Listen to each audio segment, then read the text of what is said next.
This is Margaret Lee, Special People and Places.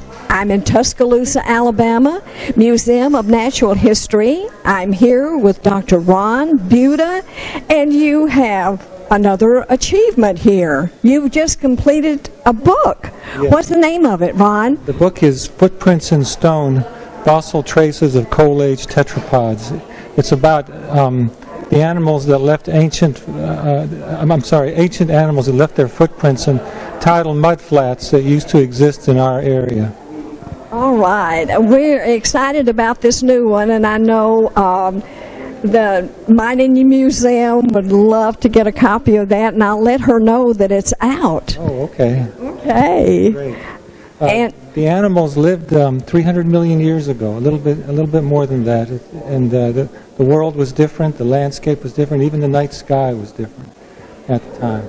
now this covers, will there be more than Walker County fossils or the tracks? Mostly they're found in Walker County. They're not really found in our area, nowhere else but in Walker County, especially in the Carbon Hill area and the Jasper area.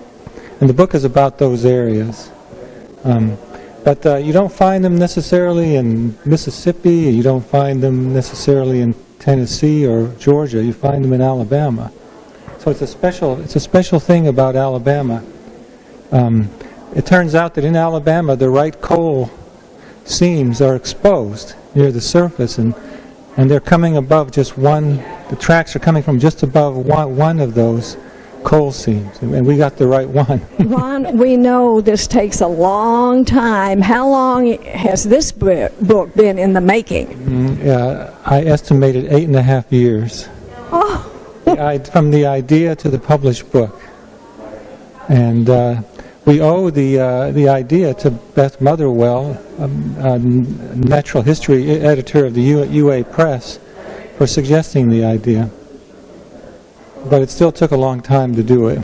It was fun. It was interesting. I enjoyed it. I'm not a geologist. I'm a professional astronomer, but I easily related to it. I felt like I easily fitted into the subject. Well, you're just a major cog in this because Walker County owes it to you. You have really come out there, and this was more or less a hobby, paleontology, isn't it?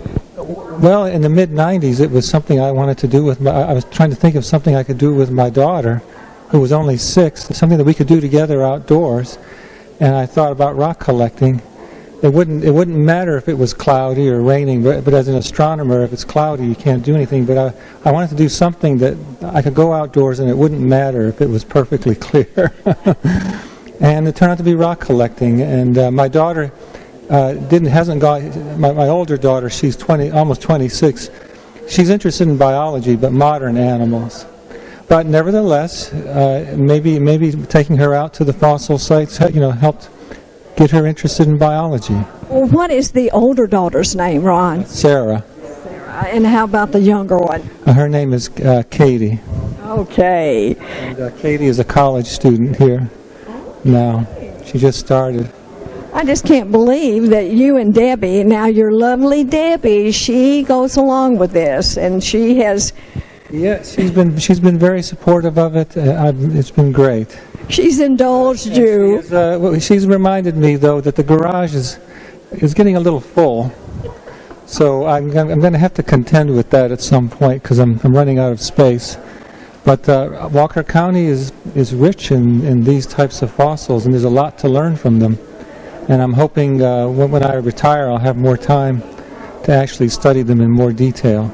Oh, we're looking forward to that too, and we're hoping that the Alabama Mining Museum in Dora, you were able to supply them, and there's a nice display there, so we encourage people to go see that. Yes, it would be fun. It would be great to see that display. And this new book, it's just great to add to the other book. And what's the name of that? Oh, the first book is called the Pennsylvanian Footprints in the Black Warrior Basin of Alabama. It was the precursor to the Footprints in Stone book. It wasn't written for the general public, that one, but it was Beth who asked us to try and write that for the general public, and that's what Footprints in Stone is. So, But the first book, the Pennsylvania Footprints book, came out in 2005, and well, I've enjoyed that, but maybe this one will be, it won't be so much over my head, right? It won't, no. It even has a chapter on the astronomical implications of the age of the site, because 313 million years is an astronomical time scale. In that amount of time, the sun orbits around the center of the Milky Way more than once. That's a huge, huge change in position of the sun, and it's fun. I always enjoy trying to contemplate what you might see if you could go back to that time. And so there's a chapter in the book for fun about what the night sky might look like if you were to go back to that time, because the sky would surely be totally different. And I can imagine all sorts of things that we would see that we can't see right now. Do you think that there were bones of that Syncosaurus will ever be found? They might, but not in coal mines, because coal mines have acidic soil, and it would dissolve bones. So I think you have to go to an area from the same time period, but away from coal, because that means there was plant material. So it would be, the soil would be acidic. So they probably exist, but coal mines are not the right place to look for the bones. And maybe someday somebody will find them. It'll be a huge discovery. Oh, it would be great. But in the meantime, thank you so much for digging out those tracks, Ron. I enjoyed every minute of it. Well, Still do. You've got your beautiful book now after over 8 years. Yes. And everybody's waiting to meet you, and I'm waiting to get my copy signed. All right, thanks, Margaret. Yes, I'm enjoying it. It's been great. I enjoyed every minute of the project. It's had its ups and downs. It had a lot of ups and downs, but they averaged out, and here we are. All right. Oh, thank you so much, Ron, and I'm going to be in line getting my books.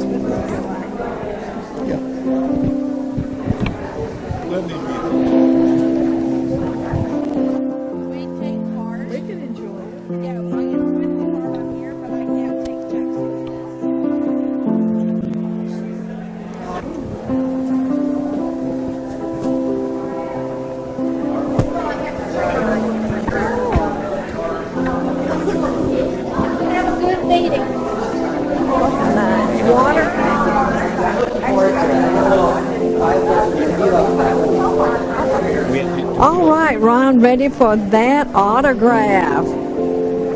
Now, is this Mr.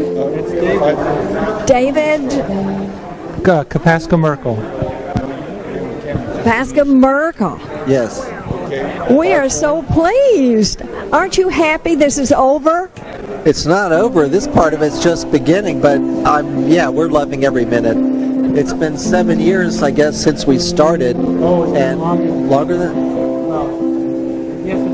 a long time. But we've enjoyed it, and I think the book came out really well. I love the way Oh, well, it's beautiful. I can't wait to start reading it. I hope you enjoy it when you read it.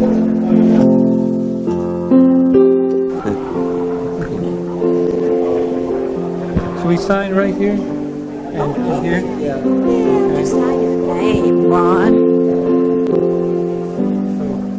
Anywhere. We're just so pleased about this. Oh, okay.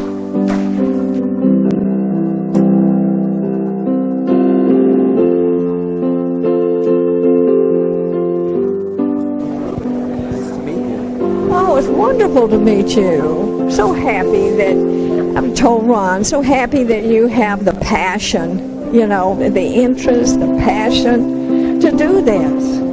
This is wonderful. Well, everybody's passionate about their hobby, and this happens to be Ron's. It's more my job, but I really love this part of it.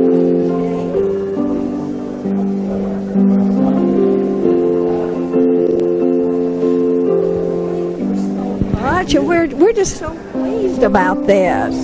I'm hoping, Ron, that maybe I haven't talked to the high school yet, especially in Carbon Hill.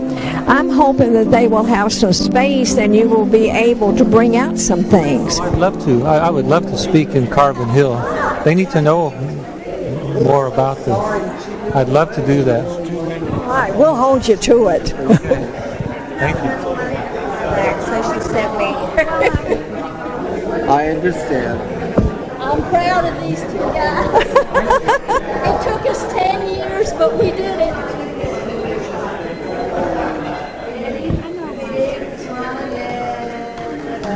Thank you, Deborah. Well, it certainly felt like 10 years.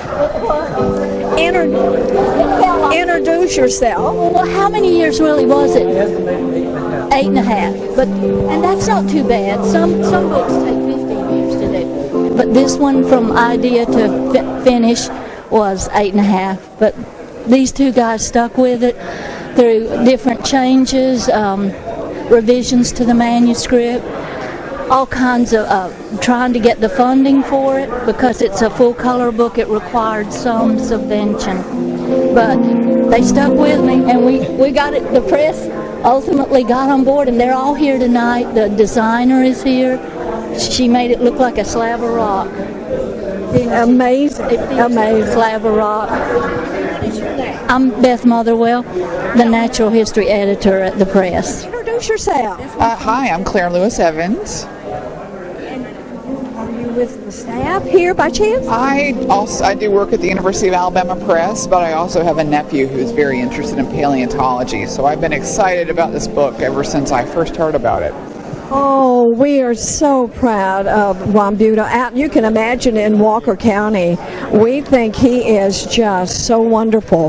He brought out an entire display for the mining museum, the Alabama Mining Museum. It's in Dora in Walker County. And Ron brought out an entire display case full of the, specimens, the rocks, the fossils, and honestly, the director out there was just elated. I was wondering where the site actually was. I'd love to take my nephew to see it. It's kind of hard to find. Now, the Paleontology Society of Birmingham, they come out to Union Chapel Mine. It has the same tracks that they did in Carbon Hill. I did not know that. Fascinating. But they have to get special permission. It is a little bit dangerous, right? Well, it is, and then of course the liability exposure, the mine property owners, they have to know that somebody's with them that know what they're doing. Do they have things like a festival day where they just kind of have a sponsored event where scout troops can come out and then they get the liability out of the way? Well, they might, because I think at times they take school groups. So I'm going to have to find out more about that. One way to do it on one day, that you just covered it and then it was done for the year and you wouldn't have to worry about it the rest of the time, and it could be a big event. Well, I want to think that someone told me that their grandchild was able to go out there, and so they must have a day for students, or I don't know if it's annual, a one-time deal, but Waivers. When you go on a like they call them, it's so cute, they call them track meets. Perfect. Of course. Because they're looking at these tracks. And Dr. Buta, you should see, we have been with him, and he is just so engrossed in digging for those things and taking his little chisel and cracking that shell, and he's so excited when he finds one, and it is, because you imagine, because I've never, just seeing them here in person is pretty amazing when you know a little bit about how old they are. Mm-hmm. Gosh, thanks for talking. Well, sure thing. Thanks for coming out. I hope we get to see this. Yeah. I'll look for you on the internet. Okay. Great. All right. Have fun. David and Ron are busy signing autographs here. And it is just so exciting, and I'm so happy for these two. It's been a great project. David was actually the one that inspired Ron Buta to become interested in the fossils and digging for those tracks. David said Ron was actually buying the stones, and he told him, you can dig your own. And he's the one that inspired Ron. And so the two of them just struck up a friendship. They had daughters that were about the same age, so they went out digging for fossils, and now they have finished this great project. So this is an exciting night for them.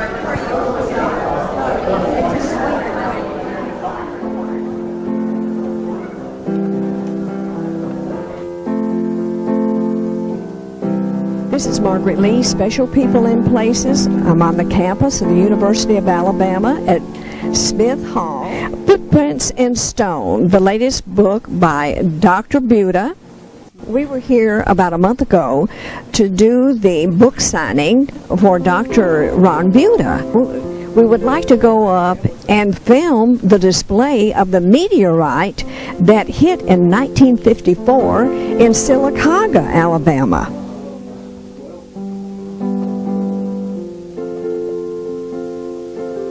We are on the second floor of the Museum of Natural History, and I guess this is my very favorite place on the entire campus of the University of Alabama, because the Smith exhibit is here, the first geologist, and all the fossils from Walker County, the footprints that were discovered in coal mines in the 1920s. And here we are at something else interesting that I didn't notice on our last visit here. This is the Hdrsn exhibit right here. Older people might remember this event. In 1954, a meteorite hit in Sylacauga, Alabama. And it came through the roof of the house. Had it not hit this radio first, it might have killed this poor woman. So this was, I think this is the Philco standing radio. It hit this first before it bounced off and hit the lady in her hip. She was lying on the sofa. This was during the day, and everyone heard a sonic boom as it came into the atmosphere. They said it could be, and it was even seen as far south as Tuscaloosa. Meteorite caused a sonic boom like an explosion, and before it hit this woman, there was it came into the atmosphere with that sonic boom of fiery light. It went through the roof of her home, hit this radio, this Philco standing radio. It hit this radio, bounced off of it before it hit her in her hip. So had it not been for hitting the radio first and bouncing off it, it might have killed this poor woman. And this was the actual meteorite. This shows the home that the Hodges rented, and the meteorite is encased right here, and I guess it's a little larger than a grapefruit. It was on November 30th, 1954 in the afternoon, so this was broad daylight that this meteorite came through our atmosphere and had that sonic boom.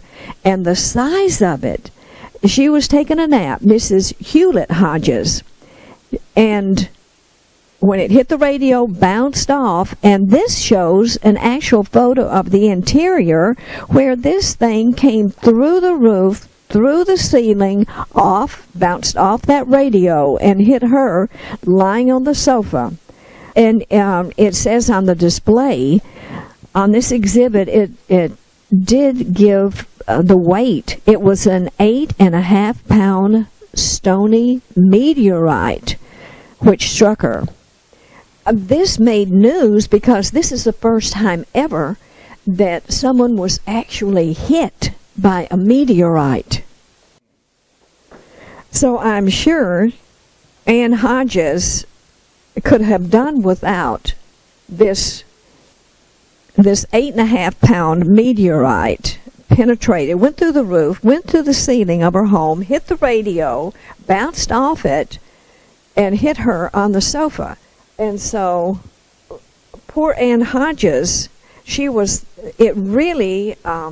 so newsworthy, of course, because they had the actual meteorite. They knew exactly what happened because it happened during the daytime. People heard the sonic boom. They actually saw the thing.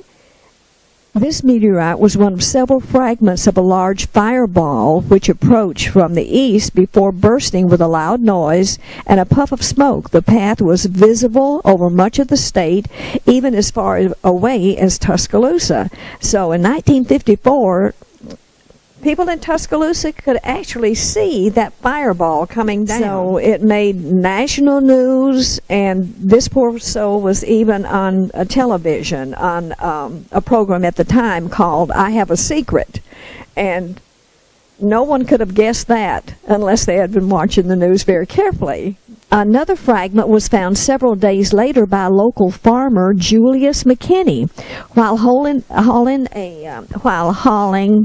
a load of firewood in his wagon. McKinney's mules shied at an object in a road. He threw it in the ditch and didn't return for it until the next day when he heard the news about Mrs. Hodges' experience. It is presently in the Smithsonian. So Mr. McKinney sold his, and for a time this was the object of a court case because the Hodges wanted to keep the meteorite, but the property owner was saying it was their property and they wanted to keep it. So there was a court battle, and eventually the property owner won. And they had spent so money in attorney's fees that then the property owner was given the rightful ownership of it, but they sold it to the Hodges for $500. And so this Mr. McKinney sold his right away and was able to buy a new home and car and actually enjoyed the proceeds of his that's now in the Smithsonian. But we are so grateful that this ended up at the Museum of Natural History in Alabama at the university. This is the rightful place for this, so other people can see it. So the one that was found by Mr. McKinney and the one that could have taken Ann Hodges' life is this size, and it says it was 8.5 pounds.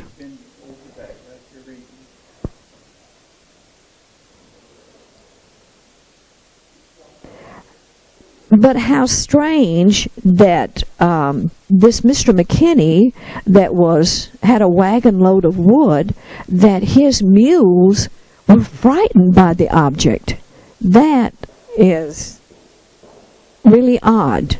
And he just threw it aside and came back for it later when he heard the news of the meteorite.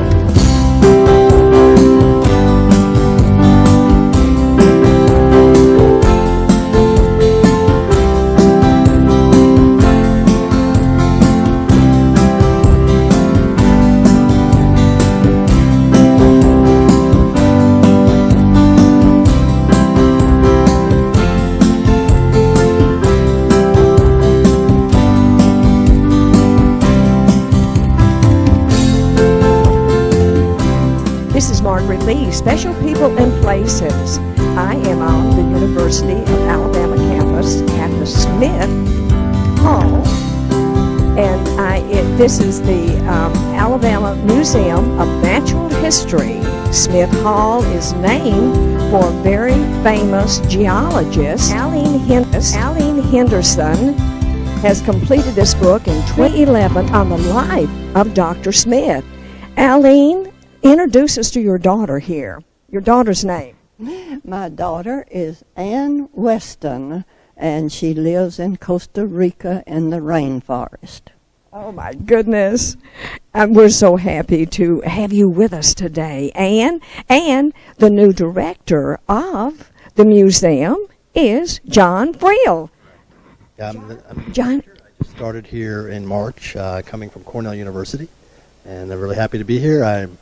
This is my first time actually living in Alabama, so it's a great experience for me, and this is a great institution to be associated with, and I am fascinated with Eugene Allen Smith and hope to learn some more about him today. This is wonderful. Aileen, I'll show your book right here. Aileen was at Walker College campus of Bevel State University in Jasper. I noticed in the paper, and when I saw geologist, it really piqued my interest, and I cannot believe this man.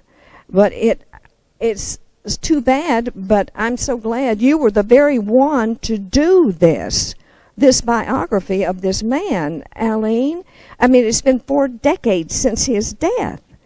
Did the university, did they approach you to do this project, or did you kind of want to do it? Do you remember? No, during the 1930s, in the Depression, my father lost his job because the mines closed, and he had to go on WPA, Works Progress Administration, and he was assigned to Smith Hall. A crew was engaged in typing Dr. Smith's journal. They would discard the yellow second sheets when they were finished, and my father chose among those the ones that were most interesting about Smith's travels over Alabama.